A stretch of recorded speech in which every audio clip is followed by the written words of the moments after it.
What really sort of drives me and sort of makes me want to paint or want to do art or is that feeling that only I can do this. Like only I could say this or paint this. So if I feel that somebody else could do that painting, I have no interest in doing it.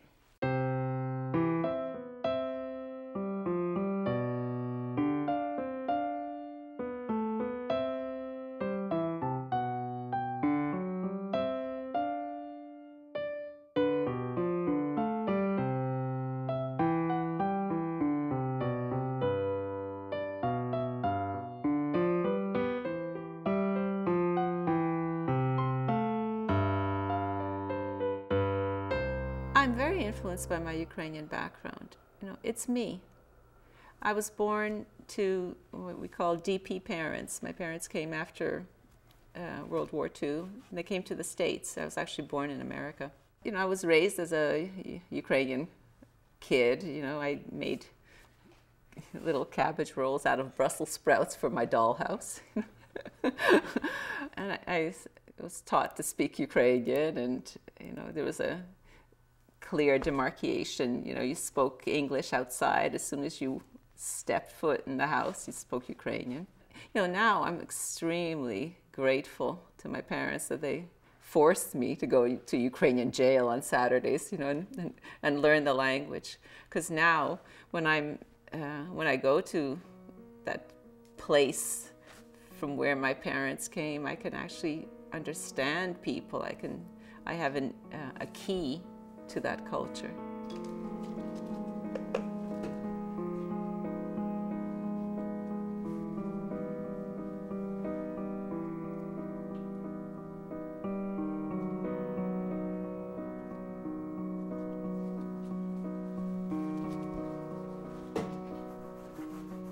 I think of work always having kind of a broader, sort of more, I say historical, but more socially significant meaning somehow, even though I don't see myself as some kind of a big social critic or anything. But I like paintings to have that kind of, that weight. Well, I'm painting this character that I started with Pandora's Parcel, this sort of fictitious Soviet girl. And when I went to Ukraine in '92, just after the collapse of the Soviet Union, I saw this very shy girl sucking her thumb. I saw her at a market, and I just remember she had that look as if her wings were clipped. I became obsessed with that look. That look, she was too shy. Well, she was young, so she was, you know, shy because of that, but also shy because of the way that she was raised, and that the general condition of people there were sort of had that kind of coyness, and she looked from below like that. I asked, and I found out she was one of the kids that was vacationing in the Carpathian Mountains. She was from Chernobyl, or the Chernobyl area. So I kind of built up this fiction around her. And when I painted her bald with this folkloric pattern on her head, kind of like a rash, like a folkloric rash. She was a thumb sucker originally, and then she changed in this study, playing with fire. She changed to sucking her middle finger in this sort of attempt to be sexual, or kind of attempt to be alluring, but kind of missing the mark. You know, she's an individual that, you know, sort of becomes a, I guess, a symbol of a collective emotional state, kind of very subtly damaged. I've always been interested in that awkwardness and loss of innocence and transient state, and you know, my first work started with the identity question and Ukrainian-Canadian identity. You know, Like when I started doing paintings, like behind the irony curtain paintings of, you know, in the late 70s, early 80s, I felt nobody was putting a face to that. You know, nobody was addressing that, and it was this virgin turf for me, and I felt that, you know, it was very exciting for me, and I wasn't pleasing anybody. I didn't have anybody on the receiving end, and that I loved that. And actually, what happened is that those paintings sort of put me on the map. You know, I'm starting with this figure, but I have no idea where this is going. Like, I don't know the composition yet or anything. I like to start like that, so that it's, she's sort of an obstacle in my painting, and I'll have to work around her. If I know, like, this is what if I have a plan of where I'm going, I don't want to go there. I'm like a knitter, like slowly, like you know, I do one thing and then overpaint it and then take it back, and then it grows, then it's organic in a way. You know, you can't get to one place in a painting without going to another place before then. So the painting guides you, you know. That's what the fun is. It's you never know what a painting will show you.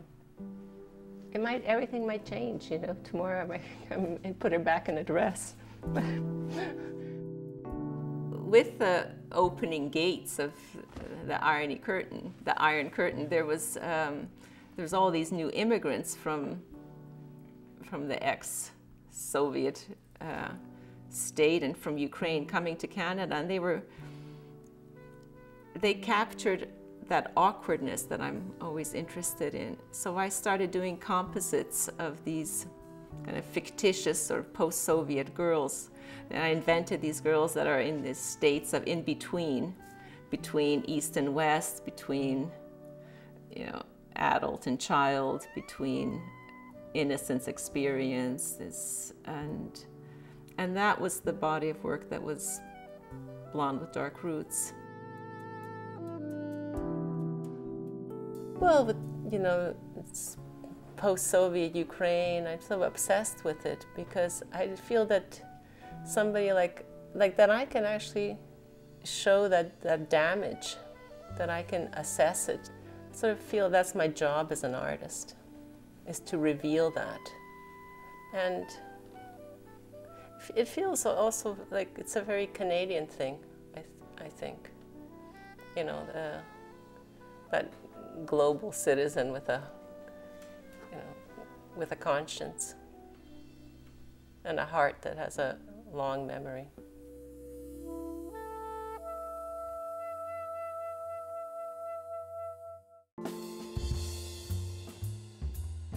If I left on a good day, then I left something that was unfinished. So I know what I'm going to be doing that day. So I start with that. That's on a good day. But usually what happens, I come in and it doesn't look the way that it did the night before when I was working. It sort of looks like maybe somebody else painted it, you know? I like to put out a lot of paints, even if I'm not going to be using all of them, but like a wide range of colors, because you never know, right? This always takes a long time, you know, sort of just put out paints and kind of find the brushes you're going to be using. It gives you time to think. Right? Am I going to start something new, or am I just going to continue trying to get that dress better, you know? And then sometimes I get distracted and I'll do like a drawing of something else, or go to, you know, or finish off something little. What I'm working on now is this banquet, and there's the painter, these three personas that I've invented: the nurse, the stewardess, and the has-been. I paint paintings about, you know, sort of what I call history paintings, and then between those paintings, I paint paintings about painting and where I am as a painter.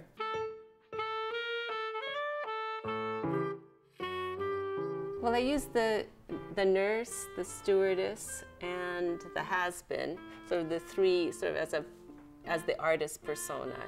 The nurse, actually the surgical nurse, is like the prober, the healer. That personality started with surgical nurse. When I saw this title, and I thought, God, that's me. So I painted myself as this surgical nurse, as that the surgeon that cuts right in, even if the prognosis isn't good. The stewardess is a hostess, sort of a cultural hostess or a guide. Like a shepherd, I think of it, a cultural shepherd. And in that way, being an artist is being this very public persona. And then the has-been is every artist's sort of nemesis. It's what you fear of becoming and inevitably will become. So it's sort of a character that's loaded with pathos. It's about painting. It's about selling out or making a fool of yourself as a painter, and how that other part of you is aware of that. So it's your conscience, it's your social conscience. So it's that conflict that you have as a creative person. I love like working like a kid, like just.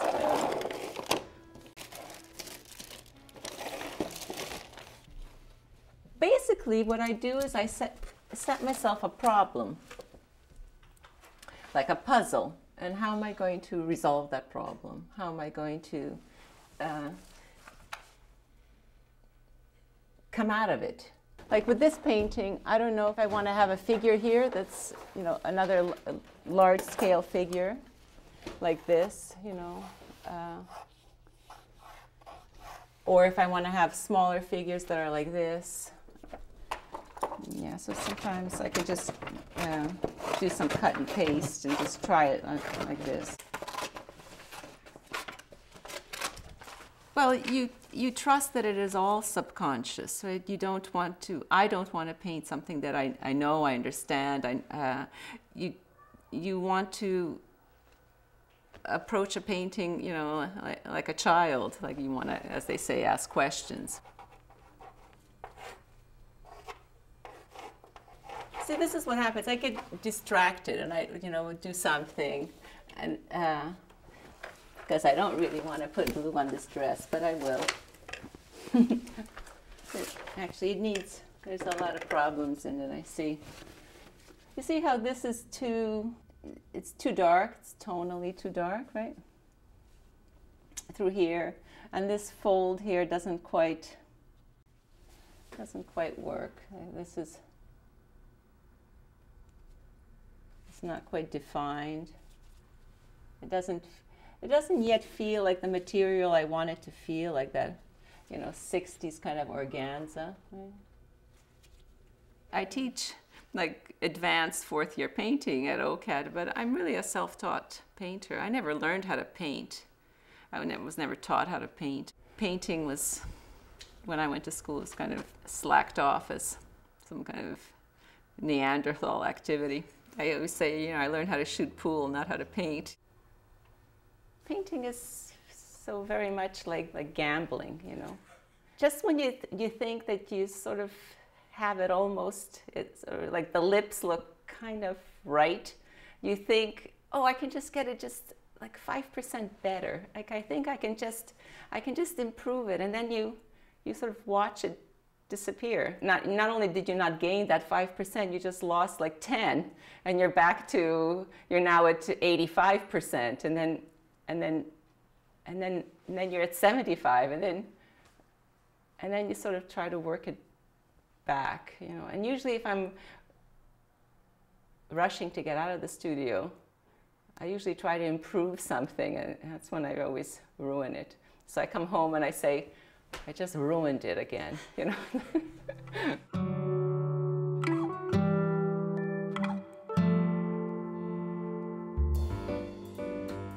I'm a hoarder. I collect, right? I collect things that are awkward. I'm always just on the lookout for stuff. Things that I, can use, whether it's for, for compositions or for costumes or for, these movie stills, old Turkish movie stills. I collect those. Or wrapping paper from the 60s. Nice hairdos.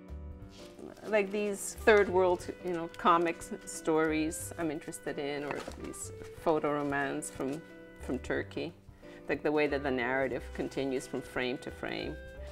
Or this from hosiery, the way that image changes. Yeah, and then these harlequins. I've been collecting all kinds of Pulp Fiction books. I started collecting them because I love the type, like this, or the type, or the titles that have this yearning, for a perfect life. Some have, they're very potent titles, Made in Flight. But they're always, the covers are always so homogenized with white folks, So it was interesting for me to overpaint them completely with characters that would never be on these covers, with these, Eastern European characters. And creating this time warp, because I use the titles, but in a completely different context. I don't know, sometimes, I see something and it's like a magnet. I'm just drawn to it. Like I need to have it because I'm going to somehow use it. Even if I don't use it in the next painting or this year, I'll use it at some point. You ask some artist, and how's it going? How's your paint? Oh, painting's going great. Like my painting's never going great. I mean, it goes great like maybe once every 80 days. It's like, oh, great, and then I'm never happy with what I'm doing, so it's never like I know what I'm going to do and I'm just going to do it and it's going to turn out great and I'll go and sell it and it'll be great. It's never like that. It's always how can I make it difficult for myself? How can I push to grow? That's really important for me in a painting. I'm very aware of not to get comfortable because comfort is the worst place to be as a painter. Like for me, it doesn't keep me